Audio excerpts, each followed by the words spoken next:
सुप्रभात। मैं हूं जोगेंद्र राणा। आज की हमारी आध्यात्मिक चर्चा का विषय है बेकाबू मन। बेकाबू मन। मन को संतों ने चोर कहा है, क्योंकि अपने साथियों काम, क्रोध, मोह, लोभ, ईर्ष्या, घृणा, द्वेष और इन सबसे बढ़कर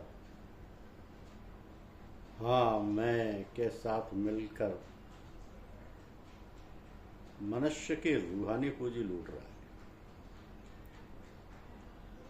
अंदर जाने में अभ्यासी को सबसे बड़ी जिस बाधा का सामना करना पड़ता है वो मन है, जो संसार के प्रलोभनों में उलझकर बाहरमुखी हो रहा है। वह अनमोल मनुष्य जन्म को बाहर के अर्थहीन कार्यों में लगाकर बर्बाद कर रहा है। कि 3 लोग चोरी भई, सबका धन हर लीन।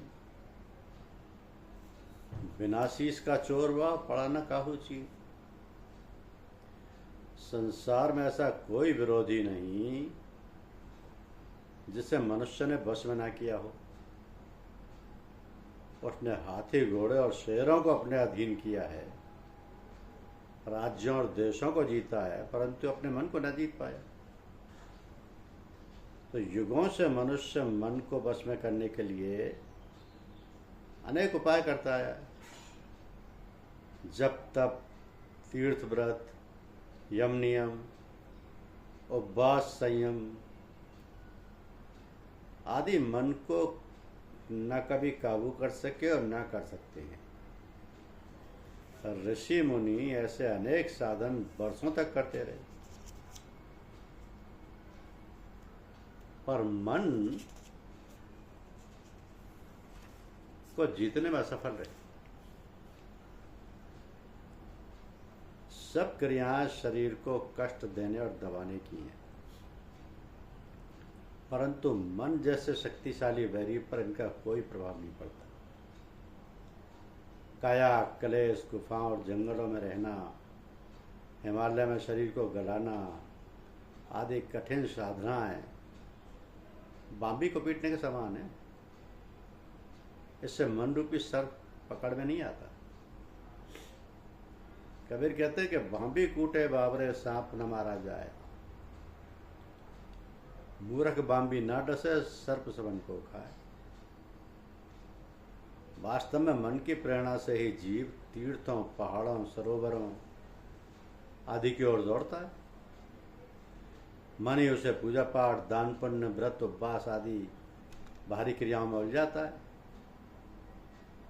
परंतु सब स्थानों में जाने और इन क्रियाओं को अपनाने पर भी मन स्थिर नहीं होता। कबीर के अनुसार मन के मारे बन गए, बन तज बस्ती माही। कह कबीर क्या कीजिए, यह मन ठहरे नाई। मन चंचल है, एक क्षण के लिए भी स्थिर नहीं बैठता। मनुष्य अपने शरीर को किसी अंधेरी गुफा में बंद कर ले तो भी मनवा नहीं होगा। कबीर कहते हैं, कबीर मन मरकट भया, नेक न कहूं ठहरा है। मन अपने आप में निर्जीव है, वो अपनी ताकत आत्मा से लेता है। बिजली का बल्ब खुद रोशनी से रहित है, और प्रकाश की सत्ता बिजली घर से प्राप्त करता है। मन और आत्मा का यह संबंध उस समय से चला आ रहा है जब आत्मा धूर्धाम से उतरकर नीचे के कारण सूक्ष्म और मंडलों में आई।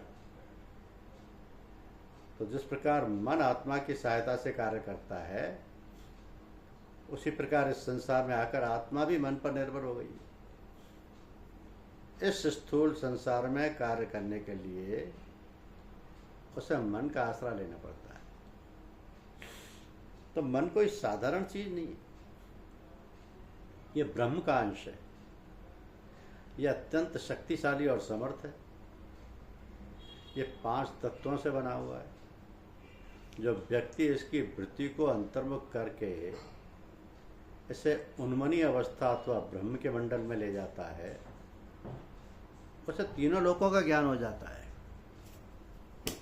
कि यह मन शक्ति, यह मन शिव, यह मन पंच तंत्र को जीव, यह मन ले जाऊ अनुमनि रहे, तब तीन लोक की बात कहे। इस स्थूल संसार में आकर मन भी स्वतंत्र नहीं है। विषयों के चाव की वजह से इंद्रियों का गुलाम बन गया है। कबीर कहते हैं कि मन विषयों को नहीं छोड़ता और विषय मन को नहीं छोड़ते, दोनों ही जीव पर पूरी तरह छा गए हैं। कबीर मन नहीं छाड़े विष, कबीर मन नहीं छाड़े विषय, विषय न छाड़े मन को, इनको ये स्वभाव पूरी लागी जुग जन को। मन पांचों के बस परा, मन के बस नहीं पांच, जित देखूं तित दो लगी, जित भागूं तित आँच। तो काम क्रोध आदि विकार मन के अंग हैं। मन इनके बस में होकर निरंतर अच्छे व बुरे कर्म करता रहता है। कबीर कहते हैं कि कोटि कर्म पल में करे, ये मन विषय आस्वाद। समझाने पर भी यह समझता नहीं और मछली के समान विषय रूपी कांटे को निगल लेता है, जिसके फलस्वरूप कर्मों के जाल में खिंचा चला जाता है। एक कबीर मन बिखरे पड़िया, गया स्वाद के साथ, गल का खाया बरसता, अब क्यों आवे हाथ। कर्मों का मन से संबंध है। अपनी इच्छा, अपनी तृष्णा और वासना की पूर्ति के लिए मन लगातार कर्म करता रहता है। अपने किए कर्मों के फल को भोगने के लिए ऐसे बार बार संसार में आना पड़ता है। इसकी तृष्णाएं और कर्म इसे ऊंची नीची योनियों में ले जाते हैं। मन के साथ बंधी होने के कारण आत्मा को भी बार बार उसके साथ आना पड़ता है। तो मन के साथ ही उसे भी विभिन्न योनियों में भटकना और दुख सहना पड़ता है। विषय में उलझकर काम, क्रोध, लोभ, ईर्ष्या, द्वेष आदि को अपनाकर मन दुख उठाता है, परंतु उन्हें छोड़ता नहीं। वो खुद ही अपने कष्ट का कारण बना हुआ है, पर चेतता नहीं। बांस के वन में बांस ही के द्वारा उनके आपस में टकराने के कारण आग लग जाती है। तो वंशा अपनी वंश कुल निकसे, आप ही आप दहेरे। कबीर को उदाहरण देते हुए कहते हैं कि मन स्वयं ही भूल में उलझकर अपना नुकसान करता है।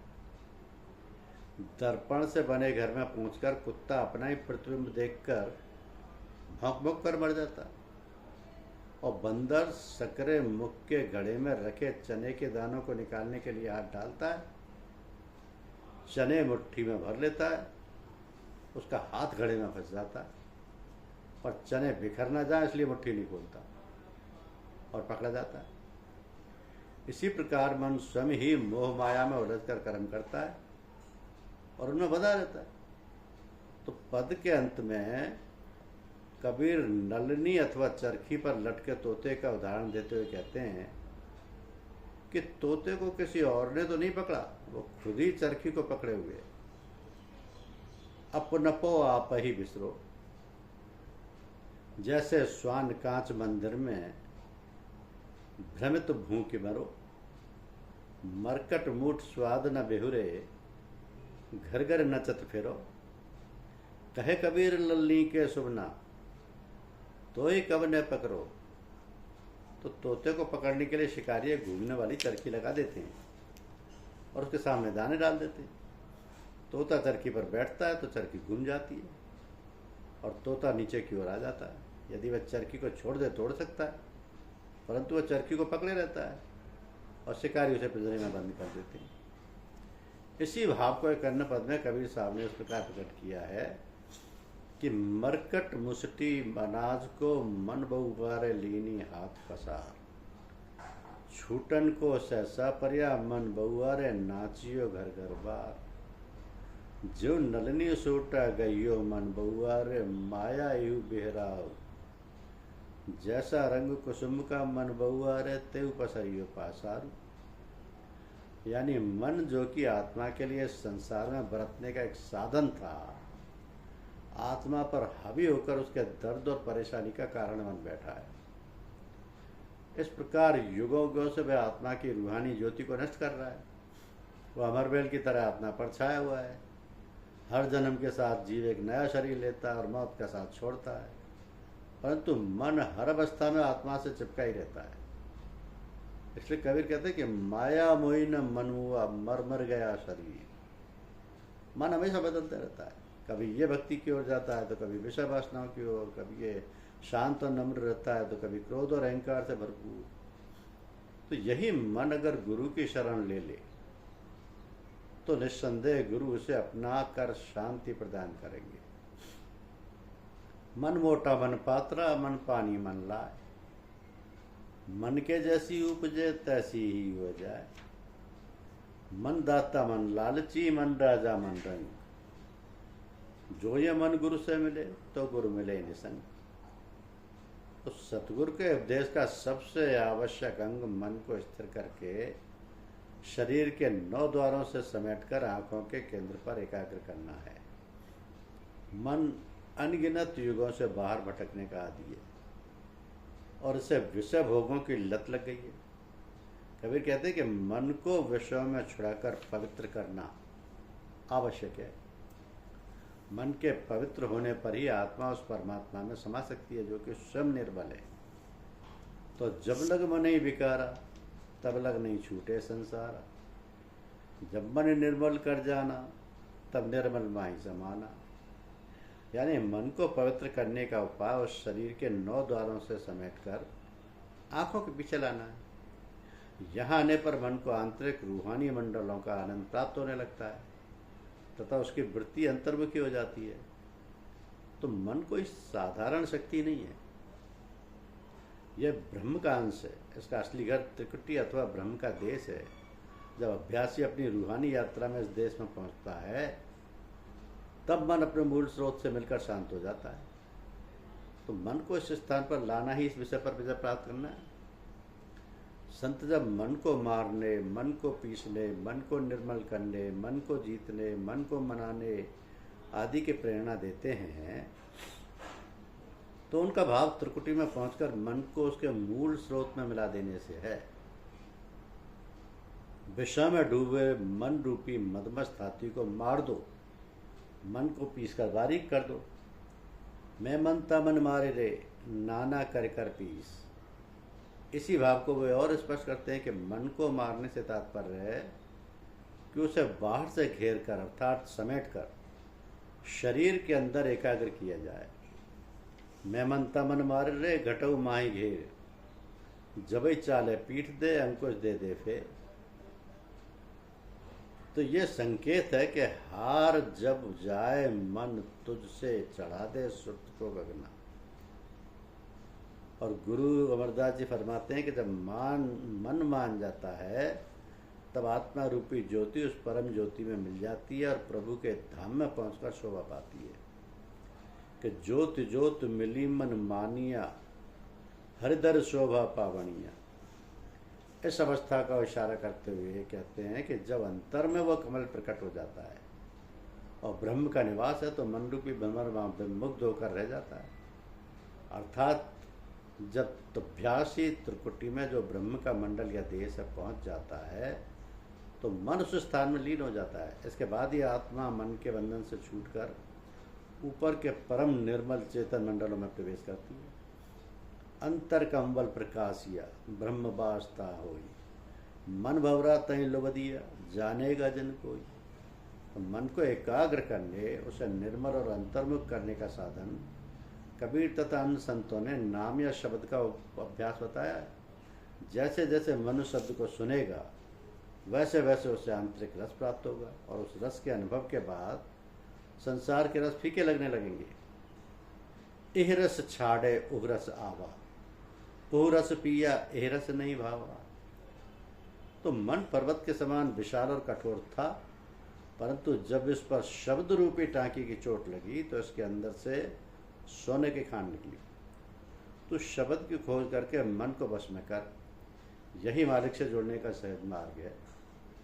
जब मन आंतरिक मंडलों में शब्द की धुन में मग्न हो जाएगा तो अपनी भाग दौड़ छोड़कर शांत और अचल हो जाएगा। शब्द के द्वारा यह सुन्न अर्थात ब्रह्मलोक में जाकर अपनी मूल अवस्था को प्राप्त कर लेगा कि कबीर मन पर्वत हुआ अब मैं पाया जान, टांकी लागी शब्द की निकसी कंचन खान। शब्द खोज मन बस करे सहज जोग है ये, मन तय गगन समाए धुन सुन सुन के मगन है। नहीं आवे नहीं जाए सुन्न शब्द स्थिति पावई।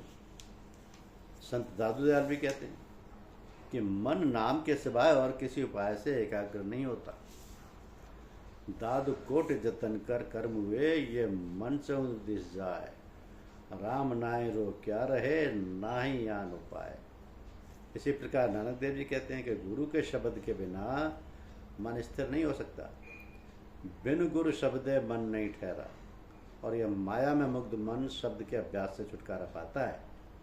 ऐ मन माइया मोइया औदे से स्वाद विचारी। अमरदास जी के अनुसार शब्द में मरकर अर्थात शब्द में लीन होकर ही मन निर्मल होता है, और शब्द में उसे लीन करना ही ये सच्ची पूजा है। तो जो सार्थक या सफल होती है तो शब्द मरे मन निर्मल संतव यही पूजा थाई पाई। करोड़ों यत्न करने पर भी मन बस में नहीं आता है, परंतु शब्द की धुन को सुनकर यह संतुष्ट हो जाता है। कोटि जतन से ये नहीं माने, धुन सुनकर मन समझाए। बिना शब्द ये मन नहीं जागे, करो चाहे कोई अनेक विधान। तो एक बार अंदर स्थिर होने पर मन अपनी काग बुद्धि को त्याग कर रूहानी आनंद का अनुभव करता है। अब तो मन हंसा भया मोती चुग चुग खाए।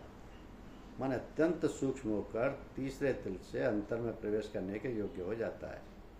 वो आंतरिक मंडलों के पवित्र आनंद का अनुभव करने के बाद उससे हटकर बाहर आना पसंद नहीं करता।